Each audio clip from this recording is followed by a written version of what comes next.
couple of different things in life. Very early on, I studied dance. I've been studying dance for over 10 years.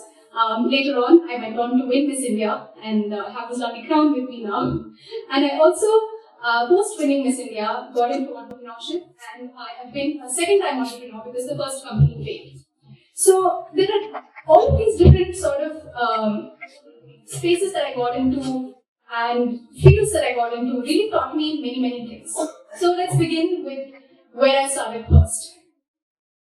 With dance specifically, I got into dancing in 2019, where I happened to see somebody in school perform excellently. She was really good at what she did, so I asked her, where did you learn dance?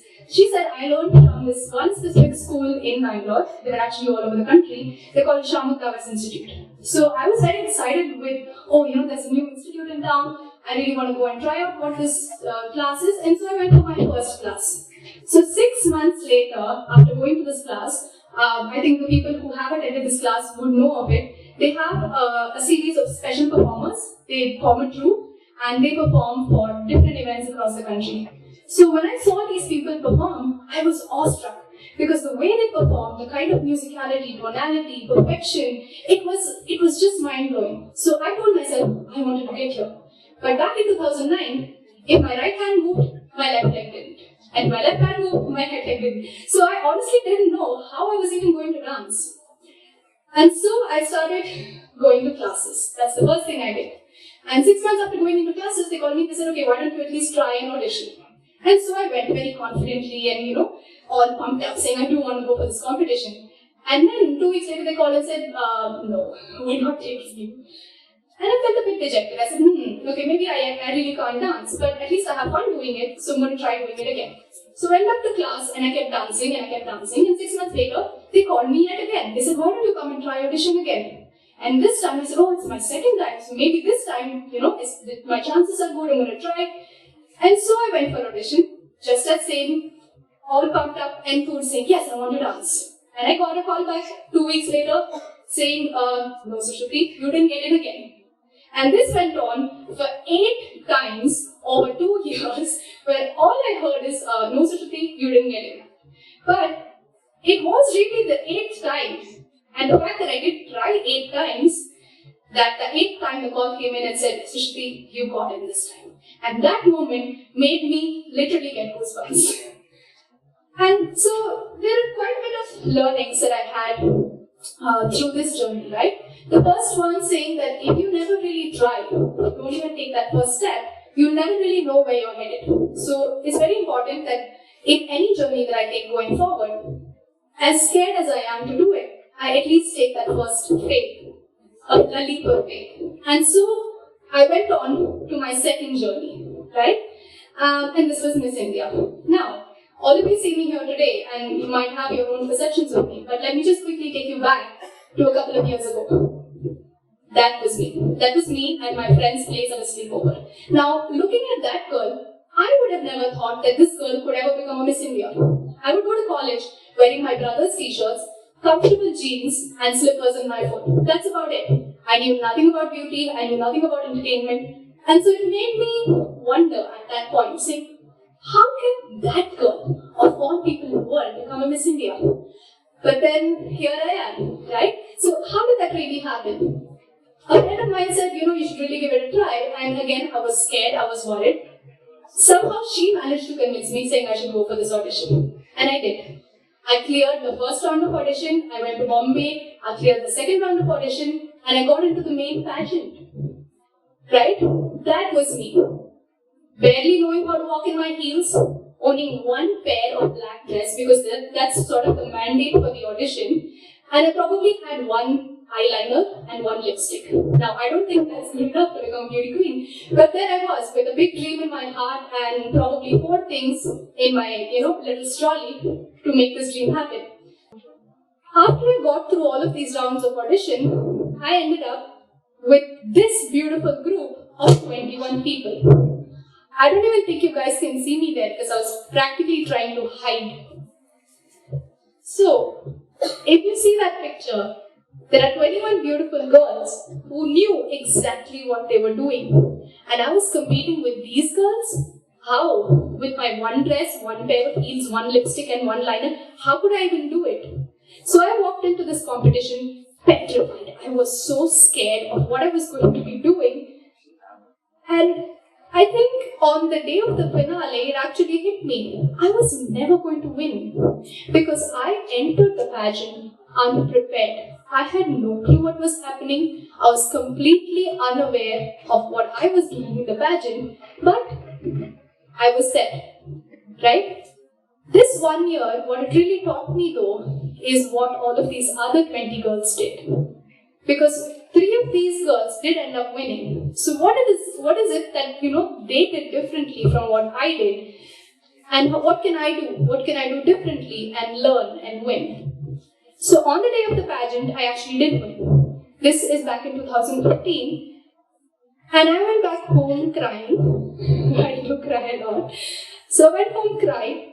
And I told myself, maybe I'm not pretty. Maybe I don't know how to talk on stage. I'm still very scared of talking on stage, but back then I was probably 100 times more scared.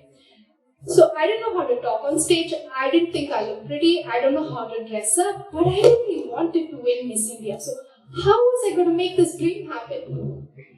It took me 4 months to really just get over my own misery, my own sulking, my own, pulling myself down. 4 months later, I told myself, Sushruthi, if you keep sulking at the problem, you're never actually going to do anything about it. So 4 months later, I picked up myself and I said, I am going to win. I do not care what it takes, but I am going to win. And there started my 8-month-long journey on trying to win Miss India all over again. But this time, I did it a little bit differently because I had the experience of what these 20 girls had taught me. So I started off firstly by writing it down. Whenever I have a dream, I have this tendency now, many years later, to write it down. It helps me really remember what I started, why I started it, and at the hardest times, why not to give up. So I write down my dreams because they remind me to not give up. They remind me why I started. So I started with writing a very grand dream.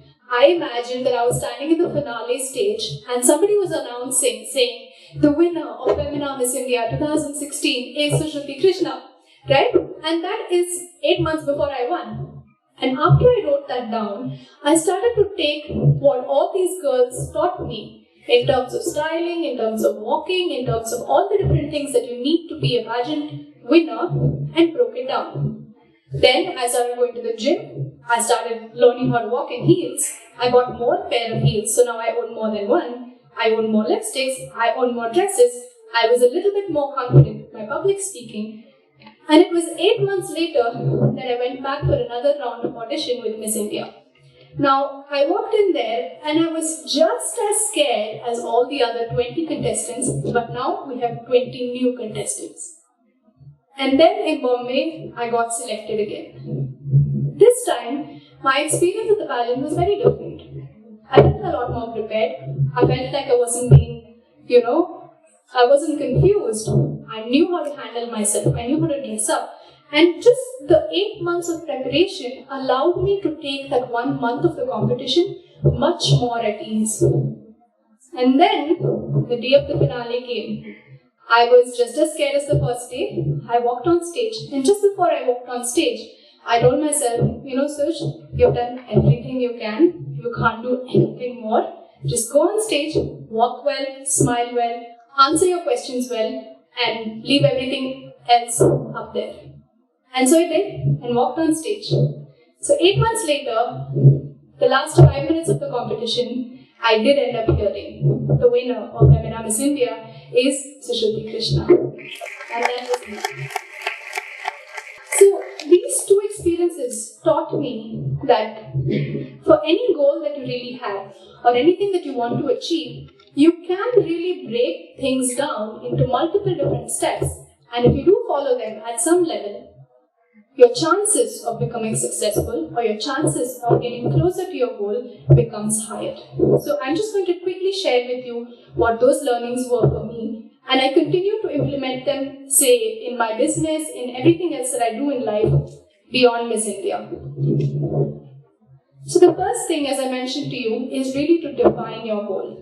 Most people have difficulty getting started because they're unable to define what their goal is. So when I say define, it means clarity to the last T, right?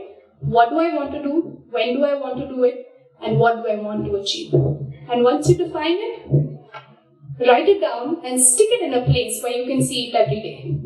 The minute you write down your goal, it becomes easy to understand what are your roadblocks, right? So now if I want to say, I want to write a book, for example. Now, I don't have certain skills to write a book, but there might be 100 other things I don't know. But the minute I know that I want to write a book, those roadmaps or roadblocks become much easier for me to identify. These roadblocks are usually of two nature. One, which is an intrinsic roadblock, and one which is an extrinsic roadblock. An intrinsic one is one which is largely defined by you yourself. I can't do it. I don't have the money. I'm from a small town. I won't be able to do it. Extrinsic factors are factors beyond you, beyond your control, that usually come in the way. Now you need to be prepared for both.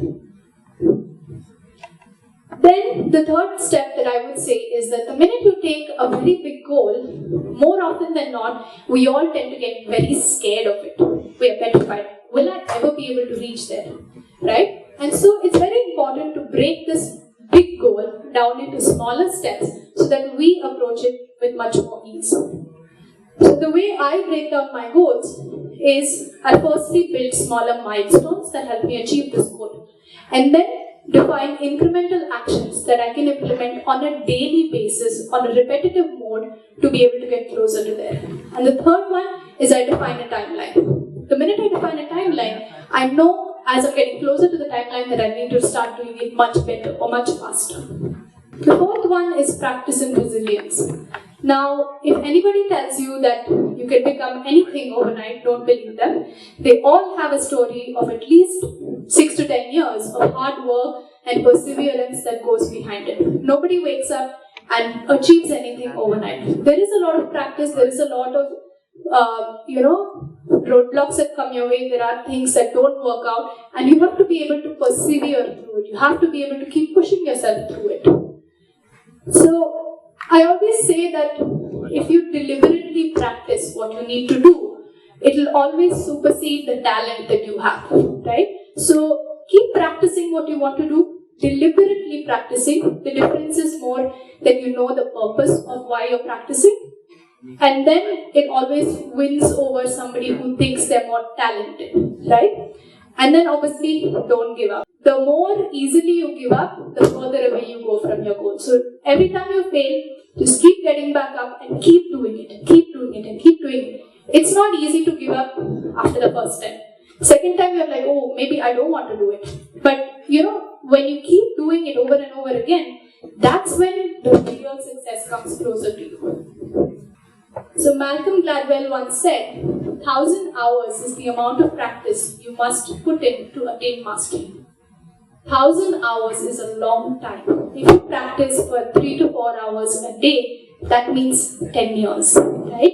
So you really need to put in a lot of work, a lot of effort to be able to get closer to what you're aiming at.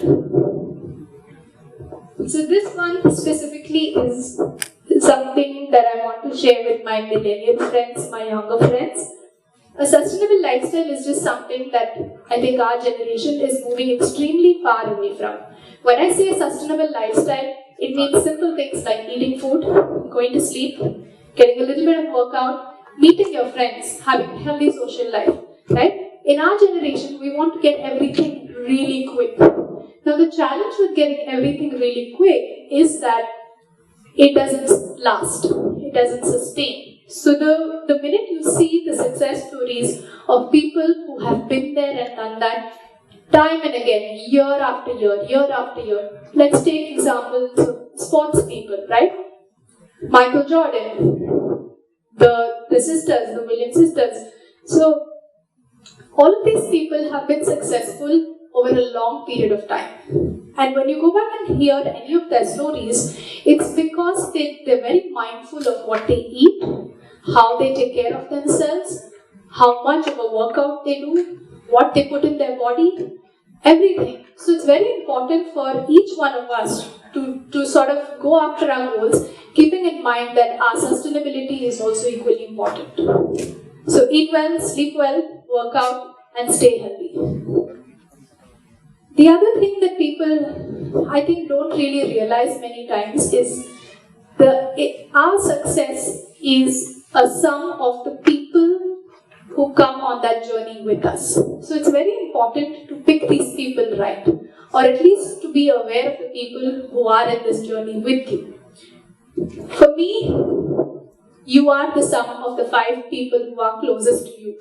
And Jim Rohn has said that, so I'd really like to believe that. Now, the reason why this is so important is because the people in your life influence your daily decisions. How you look at problem solving. How do you look at, if you fail, how do you go back and try? They are the people who are subconsciously influencing you. So it's very important that these people are in line with you and your goal as much as you are. The second bit is to have a great mentor. A mentor is one who sort of sees what you can't see in your journey and helps you navigate your decisions. A lot of times, when you are on different journeys, we know very limited, right? Because we've done it, we're much newer to the field, we're much newer to what we're doing. But the reason you have mentors is because they have seen upbeat success stories. They know rights and wrongs from other people, and hence can avoid you from doing as much wrong as possible and put you back on the right track. So these are the people you really need to pick. Your 5 closest folks, your coach, your mentor, or your inspiration. The last bit of advice, if I may, is that every time you fail, you have to get back up. So in my life, in 2009, when I wasn't able to get into that dance school, I felt that I failed. And I felt that I'd failed 8 times. And then when I came for Miss India in 2015 and I didn't win, I felt I failed. I am a 2-time entrepreneur. The reason I'm a 2-time entrepreneur is because my first venture failed. And I came back up and I'm doing it all over again. So just don't let your failure get to you. Take learnings from it. Understand what you can do better the next time. And if it really is your goal, go after it yet again. So having said this, I would say that talent versus, somebody working very hard, somebody who knows how to get working on their success. I feel that working hard always wins over talent. So never shy away from your goal because you don't think you're talented enough. Your hard work and your grit and your perseverance can always overpower talent. And so if a girl like me from Bangalore can do it, I believe that each one can do it. Thank you.